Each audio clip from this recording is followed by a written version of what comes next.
Meus irmãos, que a graça e a paz do nosso Senhor e Salvador Jesus Cristo esteja com todos. Quero convidá-los a abrir a palavra do Senhor no livro de Esdras. Nós chegamos ao capítulo 9 deste livro. Eu quero convidá-los a abrir a sua Bíblia no capítulo 9 do livro de Esdras. Todo o capítulo, do verso 1 até o 15, a palavra do Senhor nos diz assim: Acabadas, pois, estas coisas, vieram ter comigo os príncipes, dizendo: o povo de Israel e os sacerdotes e os levitas não se separaram dos povos de outras terras com as suas abominações, isto é, dos cananeus, dos heteus, dos ferezeus, dos jebuseus, dos amonitas, dos moabitas, dos egípcios e dos amorreus, pois tomaram para suas filhas, das suas filhas para si e para seus filhos, e assim se misturou a linhagem santa com os povos dessa terra. E até os príncipes e magistrados foram os primeiros nesta transgressão. Ouvindo eu tal coisa, rasguei as minhas vestes e o meu manto, e arranquei os cabelos da cabeça e da barba, e me assentei atônito. Então se ajuntaram a mim todos os que tremiam das palavras do Deus de Israel, por causa da transgressão do cativeiro. Porém eu permaneci assentado, atônito, até o sacrifício da tarde. Na hora do sacrifício da tarde, levantei-me da minha humilhação, com as vestes e o manto já rasgados, me pus de joelhos, estendi as mãos para o Senhor meu Deus, e disse: meu Deus, estou confuso e envergonhado para levantar a ti a face, meu Deus, porque as nossas iniquidades se multiplicaram sobre a nossa cabeça, e a nossa culpa cresceu até os céus. Desde os dias de nossos pais até hoje, estamos em grande culpa, e por causa das nossas iniquidades, fomos entregues, nós, os nossos reis e os nossos sacerdotes, nas mãos dos reis de outras terras, e sujeitos à espada, ao cativeiro, ao roubo e à ignomínia, como hoje se vê. Agora, por breve momento, se manifestou a graça da parte do Senhor, nosso Deus, para nos deixar alguns que escapem e para dar-nos estabilidade no seu santo lugar, para nos alumiar os olhos, ó Deus nosso, e para nos dar um pouco de vida na nossa servidão. Porque somos servos, porém na nossa servidão não nos desamparou o nosso Deus. Antes, estendeu sobre nós a sua misericórdia, e achamos favor perante os reis da Pérsia, para nos reviver, para levantar a casa do nosso Deus, para restaurar as suas ruínas, e para que nos desse um muro de segurança em Judá e em Jerusalém. Agora, ó nosso Deus, que diremos depois disto? Pois deixamos os teus mandamentos, que ordenaste por intermédio dos teus servos, os profetas, dizendo: a terra em que entrais para possuir é terra imunda, pela imundícia dos seus povos, pelas abominações com que na sua corrupção a encheram de uma extremidade à outra. Por isso, não dareis as vossas filhas a seus filhos, e suas filhas não tomareis para os vossos filhos, e jamais procurareis a paz e o bem desses povos, para que sejais fortes, e comais o melhor da terra, e a deixeis por herança aos vossos filhos, para sempre. Depois de tudo o que nos tem sucedido por causa das nossas más obras e da nossa grande culpa, e vendo ainda que tu, ó nosso Deus, nos tem castigado menos do que merecem as nossas iniquidades, e ainda nos deste esse restante que escapou. Tornaremos a violar os teus mandamentos e aparentar-nos com os povos destas abominações? Não te indignarias tu, assim contra nós, até de todo nos consumires, até não haver restante, nem alguém que escapasse? Ah, Senhor, Deus de Israel, justo és, pois somos os restantes que escaparam, como hoje se vê. Eis que estamos diante de ti, na nossa culpa, porque ninguém há que possa estar na tua presença por causa disto. Vamos orar mais uma vez? Senhor nosso Deus, diante da tua palavra nós estamos neste momento e acabamos de ouvi-la. Pedimos tão somente ao Senhor, então, que nos conduza pelo poder do teu Espírito. Nós já lemos, ó Deus, a lei do Senhor nessa noite. Isso nos faz tremer diante do Senhor e reconhecer de fato que nós não conseguimos cumprir a lei do Senhor. Tenha misericórdia de nós como teu povo, tenha misericórdia de nós como igreja. Que o Senhor, ó Deus, use, ó Pai, da tua palavra para que a tua igreja seja santificada. É a nossa oração em nome de Cristo Jesus.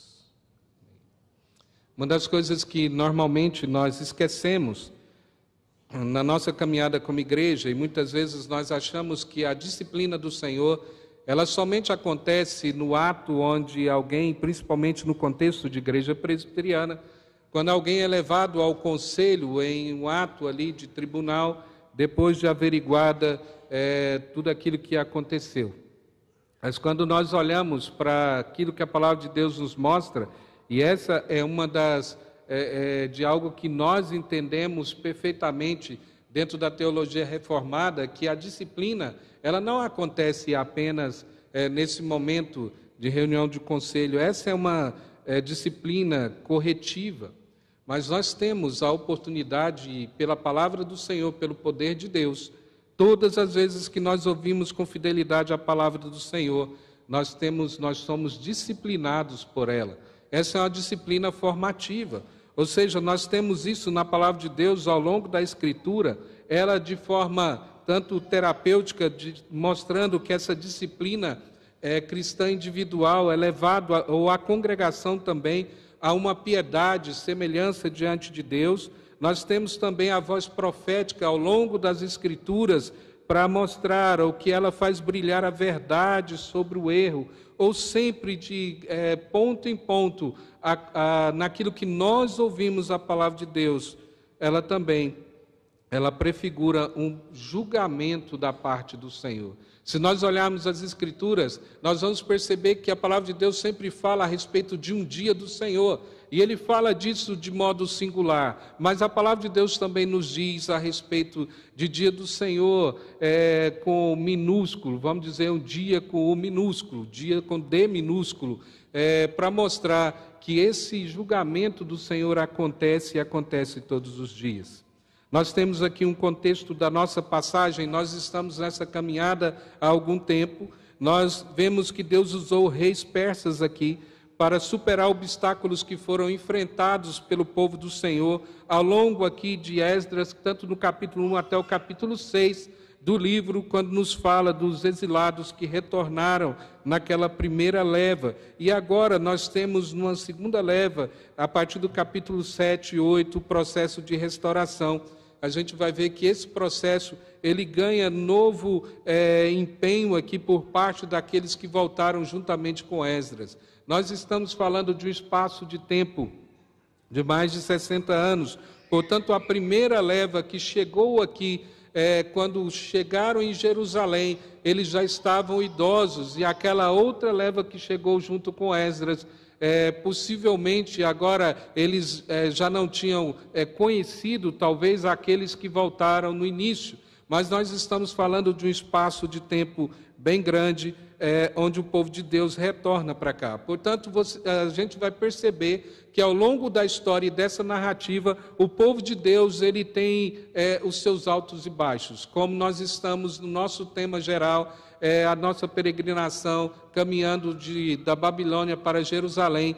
Se a gente olhar para essa nossa vida e a exemplo da narrativa que nós temos diante de nós, a nossa vida é como essa peregrinação, portanto, de caminhos que têm altos e baixos.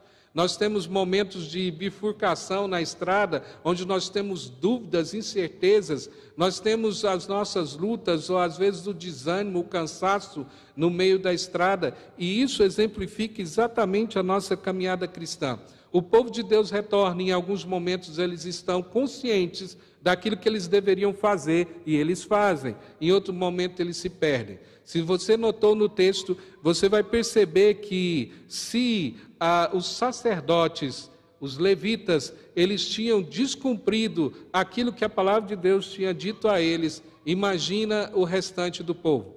Nós vamos perceber que isso acontece em alguns momentos da história de Israel. Quando a liderança ela está aquém ou abaixo daquilo que é a vontade do Senhor, nós vamos perceber que o povo também ele está completamente longe do Senhor. E é isso que está acontecendo aqui. Mas nós temos alguns insights interpretativos nesse texto aqui. Do verso 1, a gente vai ver aqui que eles não se mantiveram separados dos povos vizinhos.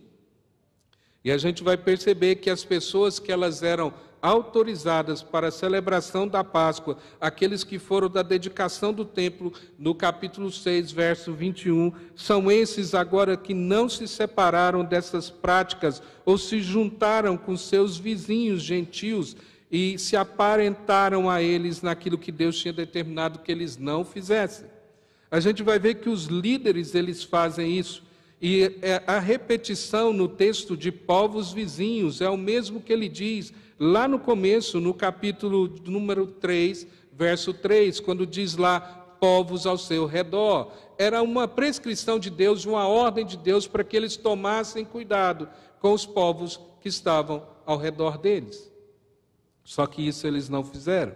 Quando a gente chega lá em Esdras, no capítulo 9, que no verso 14... o mesmo grupo é designado como povos que cometem tais práticas detestáveis. Ele está se referindo aos mesmos povos.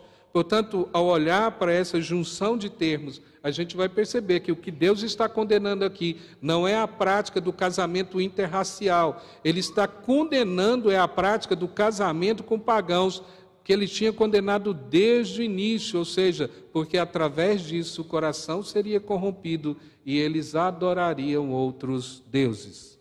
Nós chegamos hoje à noite no ano 458 a.C., é onde esse texto está situado. Nós estamos em Jerusalém e algo agora extraordinário e preocupante começa a acontecer. A gente vai ver que Deus vai descer em convicção, e é um prelúdio aqui para o despertar do povo de Deus. Se a gente olhar um pouco para baixo no capítulo 10, nós vamos perceber a referência da data. A data era o ano 9 do mês 20º, do dia e do mês, que significa dezembro, que seria dezembro. E significa 4 meses e meio que passaram desde o final do capítulo 8. Desde o final do capítulo 8, início do capítulo 9, e o capítulo 10 segue imediatamente o capítulo 9. Mas se a gente fizer as contas, há uma lacuna de 4 meses e meio no texto aqui. Alguns estudiosos vão dizer que Esdras, quando chega, ele passa um tempo circulando pelas províncias para mostrar sua credencial, que ele era de fato aquele que tinha sido enviado pelo rei, e que ele tinha as credenciais necessárias ali para que pudesse liderar o povo. Mas quando a gente olha no capítulo anterior, possivelmente Esdras ele gasta esse tempo exortando o povo para que o povo voltasse à lei do Senhor. Lembra do texto que Esdras nos mostra que Esdras era aquele que conhecia a lei do Senhor e que ele lutava para que essa lei ela fosse praticada, e ele a praticava. Possivelmente Esdras está chamando o povo e mostrando ao povo a lei do Senhor, ou a lei de Moisés, como ele mesmo cita no texto. Aquilo que Esdras está fazendo é mostrando um padrão de retorno, ou um padrão de referência para que eles pudessem perceber que eles estavam errados. Nós vamos perceber, se você olhar para a história em geral, que não acontece nenhum avivamento na história do mundo. Nunca aconteceu nenhum avivamento que não fosse um retorno à palavra do Senhor. É preciso um ponto de referência, é preciso um ponto absoluto, ou seja, aquilo que Esdras está fazendo, e aqui é uma reforma ou é um avivamento do povo, isso acontece por meio da palavra do Senhor. E é aquilo que Esdras está fazendo aqui, lendo, expondo e aplicando a palavra de Deus, ou os livros aqui, os 5 livros do Antigo Testamento. E uma das coisas que nós vamos perceber é que a palavra de Deus é contundente, basicamente aqui em 2 textos que são muito claros para o povo de Deus. Em Êxodo, no capítulo 34, e em Deuteronômio, no capítulo 7. Em Êxodo, a palavra de Deus nos diz assim: guarda o que te ordeno hoje. Eis que lançarei fora da sua presença os amorreus, os cananeus, os heteus, os fariseus, os heveus e os jebuseus. Abstente de fazer alianças com os moradores da terra, para onde vais, para que não sejam por cilada, mas derribareis os seus altares, quebrareis as suas colunas e cortareis os seus postes ídolos, porque não adorarás outro Deus, pois o nome do Senhor é zeloso. Lembra daquilo que nós acabamos de ler na lei? Que o Senhor é Deus zeloso. Sim, Deus zeloso é Ele, para que não faças aliança com os moradores da terra. Não suceda que, em se prostituindo eles com os deuses e lhes sacrificando, alguém te convide e comas dos seus sacrifícios, e tome as suas mulheres das suas filhas para os teus filhos, e suas filhas, prostituindo-os com os seus deuses, façam que também os teus filhos se prostituam com os seus deuses. Uma lista semelhante é apresentada no resumo quando Moisés está em Deuteronômio falando de tudo aquilo que Deus tinha feito pelo povo de Deus.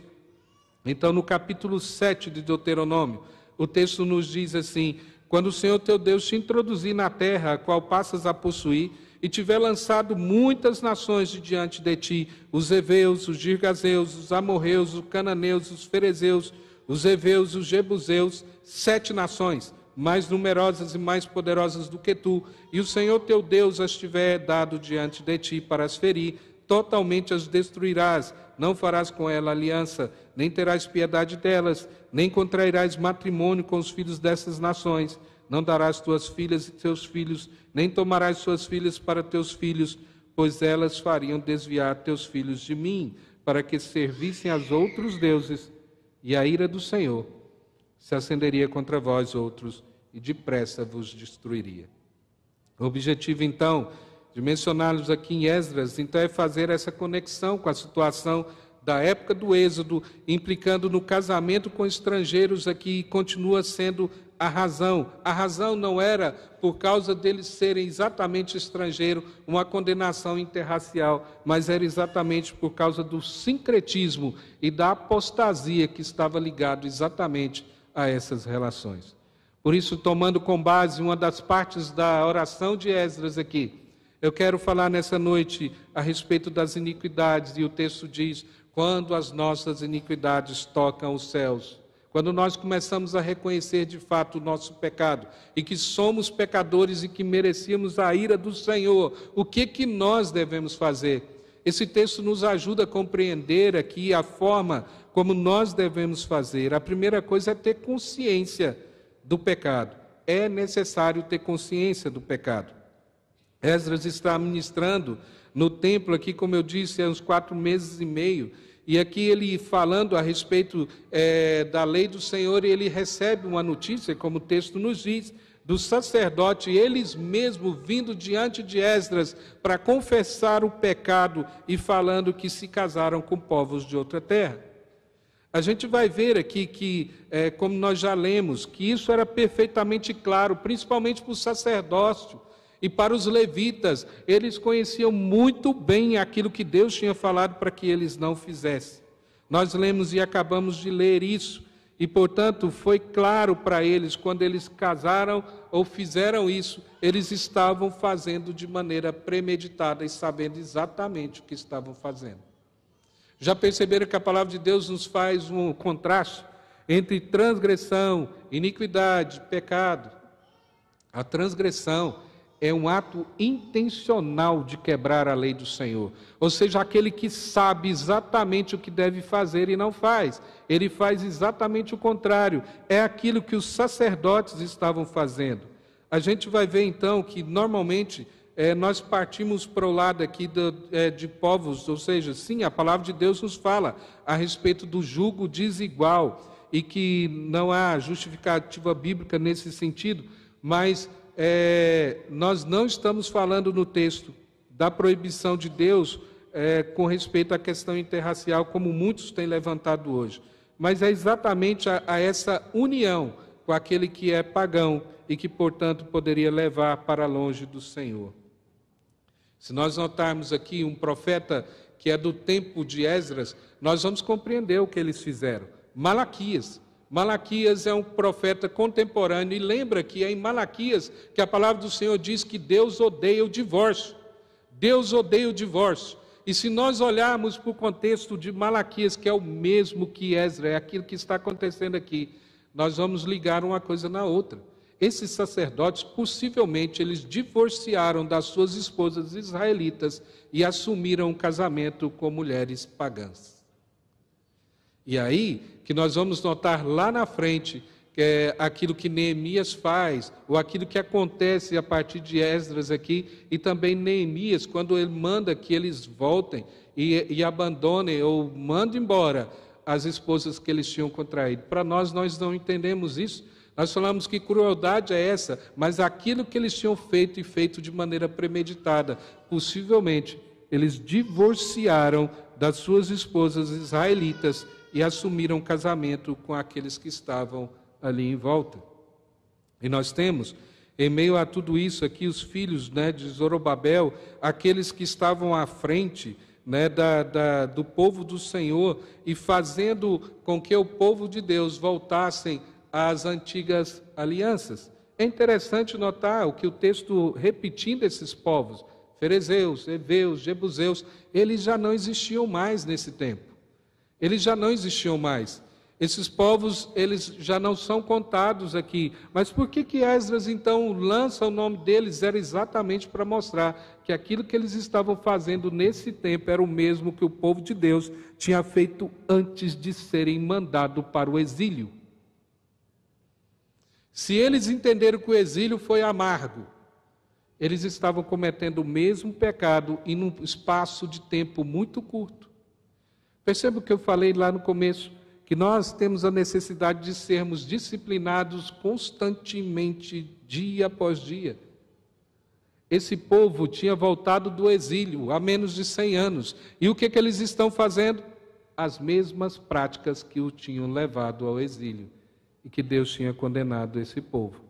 E não permitido que eles permanecessem na terra, como Deus já tinha prometido a eles: se vocês fizerem isso, a ira do Senhor vai recair sobre vocês. Eles não se separaram dos falsos deuses, e eles começaram a se juntar de novo com os deuses da terra. É necessário que haja o reconhecimento do pecado, e isso acontece à luz da palavra de Deus. De ponto positivo, nós vamos ver que os sacerdotes, eles chegam diante de Esdras e confessam o seu pecado. Eles dizem: nós fizemos isso. Mas há uma segunda coisa que nós aprendemos: é necessário uma reação drástica aqui, e nós vamos perceber no final por quê. Diz o texto que Esdras rasga suas roupas, ele arranca os cabelos da cabeça e da barba e cai no chão chorando. E diz o texto que ele fica atônito. O verso 3 diz que ele rasgou, consternado. Isso aqui era um ato que não era um ato para arrependimento. Isso aqui era um ato para luto, para morte.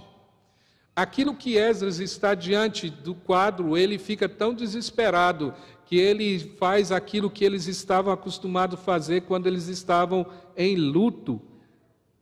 E ele chega diante de Deus, e ele fica atônito por aquilo que ele acabou de ouvir. E ele tem essa reação drástica diante do pecado. Quando nós lemos a palavra do Senhor, também nos nossos dias, e ao ler os 10 mandamentos, a minha pergunta para mim e para você nessa noite: você treme ou não? Você treme ou não quando você ouve a lei do Senhor, a lei moral? Ou você muitas vezes segue o tempo e fala: não, essa é a lei para o Antigo Testamento. A lei moral de Deus, ela permanece. A lei moral, ela permanece. Portanto, se não a cumprirmos, nós seremos condenados. A lógica, então, nós não cumprimos. O que vai acontecer? Seremos condenados. Então é necessário que algo aconteça para que nós não sejamos condenados pela quebra dos mandamentos aqui. E é isso que acontece com Esdras. Ele treme diante do Senhor, diante daquilo que tinha ouvido que estava acontecendo ali, lá em dezembro de 458 a.C. em Jerusalém. Mas Deus desceu no meio do seu povo com essa convicção. Perceba que não é um ato aleatório, é Esdras ensinando a palavra do Senhor. Esdras mostra aquilo que é a verdade do Senhor. E agora os sacerdotes, eles começam a se arrepender. Mas é interessante a nota do texto, ele diz sempre nossos pecados. Esdras não estava aqui. Quando o povo de Deus comete esse pecado, Esdras não estava lá. Mas o texto repete, Esdras repete diante do Senhor, são os nossos pecados, são os nossos pecados. Lembra da história de Acã, lá em Josué, no capítulo 7? Diz que Acã, ele tomou alguns itens ali que eram separados para Deus. E como resultado disso, Israel ele foi incapaz. Na guerra, ele foi guerrear contra uma cidadezinha bem menor, chamada Ai. Eles vão guerrear e falam assim, olha, não, leva só um pouco do exército, a cidade é muito pequenininha.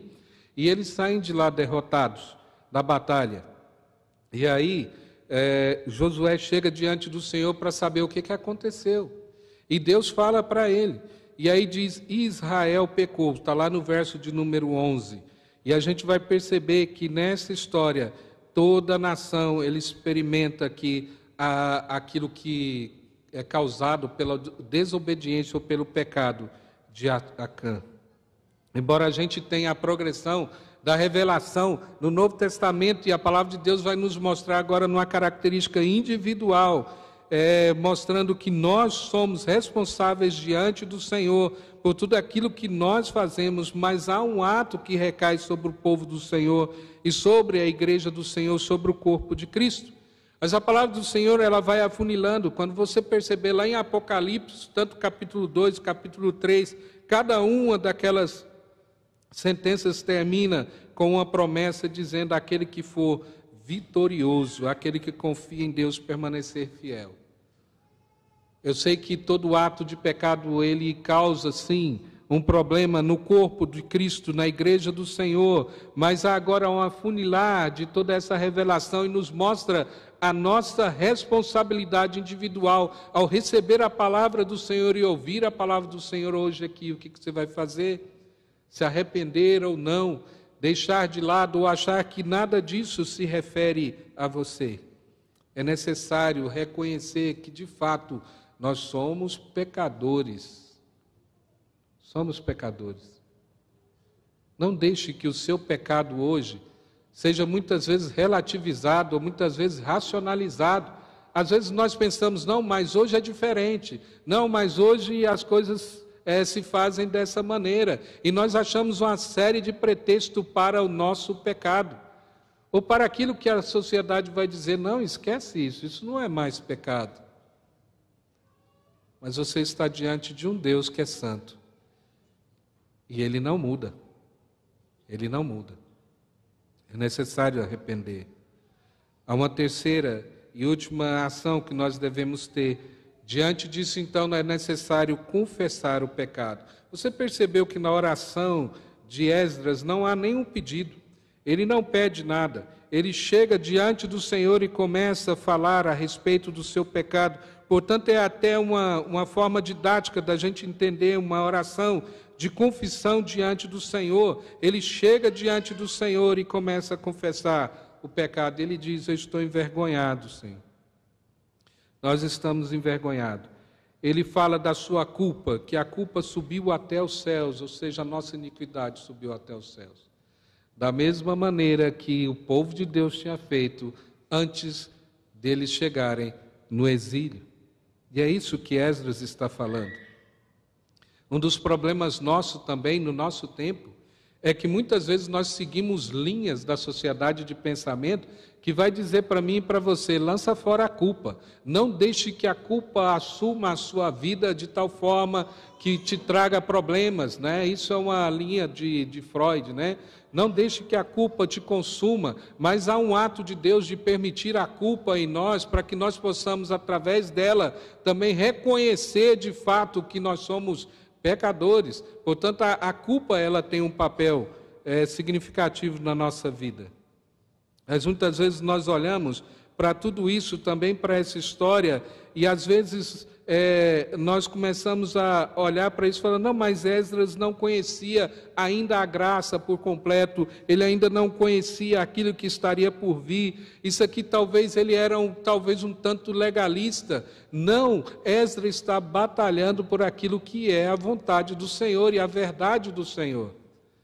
E nós vamos vendo isso, e principalmente depois de uma sentença do texto que nos mostra a respeito disso. Mas Esdras chega diante do Senhor pedindo clemência. A partir do verso 10 há uma renúncia. Ele diz: nós somos escravos. Nós somos escravos. E aí ele termina o texto dizendo: ó Senhor, Deus de Israel, o Senhor é justo, pois nos tem deixado um remanescente. Isso sempre aconteceu. Mas lembre-se que em todo momento da história de Israel houve um remanescente fiel. A minha pergunta é: e por causa disso Deus deixou de levá-los para o exílio? Não. A gente vai perceber que mesmo na Babilônia houve um remanescente fiel e eles foram levados para o exílio. Eles foram levados para o exílio. Portanto, nós vamos perceber que com o pecado, de fato, nós não podemos brincar. Lá em Amós, ele nos fala a respeito de uma característica de Deus, né, daquilo que Deus é. E aí ele tem uma sentença que se repete muito no livro de Amós, o profeta. Ele diz: pois por 3 transgressões e por 4 Deus não suscitará o castigo. É a forma de Amós dizer que Deus tem paciência, mas a paciência vai chegar ao fim. Ele vai executar o juízo. Ao contrário de diversas linhas que dizem: não, Deus é bom, Ele apenas dá uma ameaça, Ele só ameaça para a gente voltar um pouquinho, mas Ele não vai executar o castigo. Não creia nisso, porque a palavra de Deus está mostrando do começo ao fim que Ele é um Deus zeloso e que executa sim o castigo. Esdras chega diante do Senhor pedindo pela misericórdia do Senhor. Então alguns poderiam falar: olha, Esdras não sabia da graça revelada em Cristo, porque alguns confundem hoje que nós não vivemos no tempo da lei, sim da graça. Tanto no Antigo Testamento eles viviam debaixo da graça também, havia a graça de Deus, e nós continuamos com essa lei diante de nós. Você quer cumprir a lei? Você acha que consegue cumprir a lei? Se você escorregar em uma vírgula dela, será condenado. Portanto, essa lei nos serve de aio, como a palavra de Deus nos diz, e nos aponta para Cristo Jesus. Mas lembre-se, Deus não se comprometeu a perdoar um pecado que o homem não está preparado para desistir. Lembre-se disso. Deus não se comprometeu a perdoar pecado que nós não estamos preparados para desistir. Essa é uma verdade bíblica.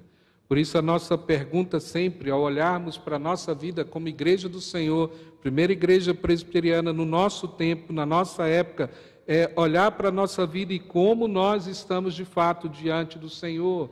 Como nós olhamos para a lei do Senhor todos os dias ou para a palavra do Senhor e como está a nossa vida diante de Deus. A tendência é a mesma. A tendência do povo de Israel, quando eles se uniam a outros povos, era começar a praticar as mesmas coisas que eles. Não é a mesma tendência nossa? Não é a mesma armadilha para nós no nosso tempo? Da mesma forma de sermos levados por aqueles que estão à nossa volta. Ao concluir nessa noite, nós precisamos lembrar que nossa cultura atual ela tende a uma abordagem de arrependimento que defende pedir desculpa para Deus. Pedir desculpa, pelo menos por um tempo, e tentar falar: Senhor, eu não repeti esse pecado por uma semana, já está bom demais. A verdade é que sem uma compreensão da gravidade do pecado que nos afeta no nível emocional, é improvável que estejamos verdadeiramente arrependidos e podemos ser incapazes de receber essa reconciliação completa de Deus. Mas eu gostaria de destacar algo nesse texto, que a gente olha para ele e percebe também a gravidade daquilo que Esdras está olhando, atônito para tudo isso. Nós falamos sempre que toda a palavra de Deus diz respeito a Cristo Jesus, e ela aponta para Cristo Jesus. Há um drama acontecendo nesse texto também. No verso de número 2, quando você lê lá a linhagem santa com os povos dessa terra, literalmente, se você traduzir da forma hebraica, o texto diz a semente santa. Os descendentes de Abraão, por meio de Jacó, que foram escolhidos para serem um povo santo. A intenção exata aqui da palavra de Deus, desde o começo até o fim, é que esse povo fosse uma linhagem de sacerdotes entre Deus e outras nações, é o que diz o capítulo 4 de Deuteronômio. E o objetivo era que essas nações fossem atraídas a um relacionamento com o Deus verdadeiro. O que está acontecendo aqui é o lado oposto. Você percebe, então, que aquilo que está acontecendo aqui, de novo, é uma das artimanhas ao longo da história da redenção, para que não se chegasse à redenção em Cristo Jesus. Lembra do texto que nós lemos? Genealogia de Jesus lá em Mateus.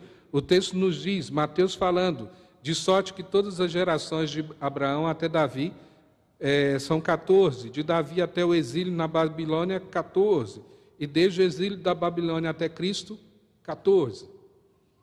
Se você dividir essa história em 3 partes aqui, na história de redenção a partir de Abraão, você vai perceber que o modus operandi aqui de Satanás é o mesmo.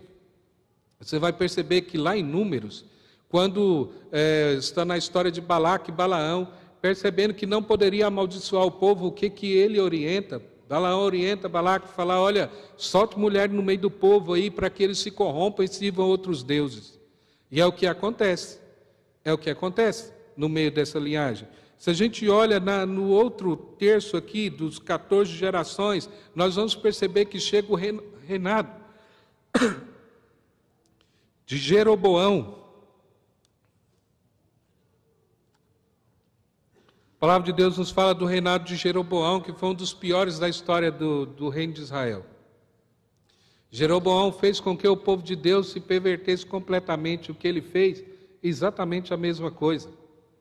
Ele colocou postes ídolos em Samaria e fez com que o povo de Deus se unisse também com outros povos e trouxe ali a prostituição cultural para dentro da história do povo de Deus.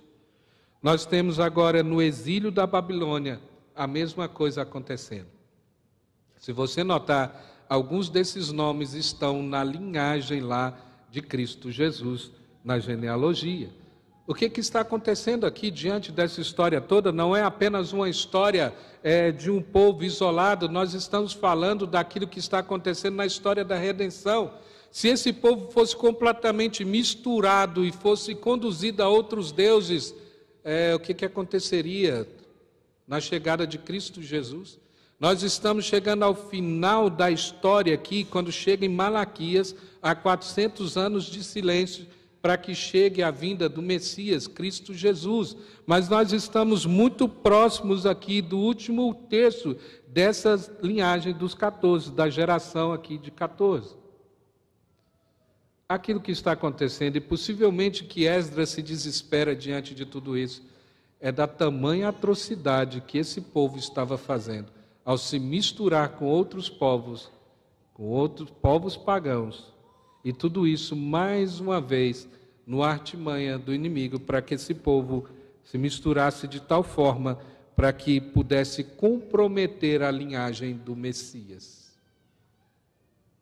Aquilo que nós fazemos como igreja do Senhor, e muitas vezes o nosso pecado, as nossas atitudes, muitas vezes nós achamos que são atos isolados, algumas coisas que não têm repercussão na vida, na história, nem na igreja e nem possivelmente para a minha vida, mas nós precisamos tomar cuidado com isso. A palavra do Senhor nos chama sempre ao arrependimento sincero e verdadeiro diante do Senhor. E é aquilo que acontece agora. com o povo de Deus, nesse momento da história, o povo reconhece que eles estavam pecando diante do Senhor. Durante todo esse culto, nós falamos a respeito da vontade de Deus, da lei do Senhor e daquilo que Deus requer de nós como povo do Senhor. Eu espero que nós possamos ter entendido exatamente aquilo que Deus quer para a nossa vida. Deus não abaixa o seu nível daquilo que Ele requer de nós. Ele continua requerendo de nós santidade, sem a qual ninguém verá o Senhor.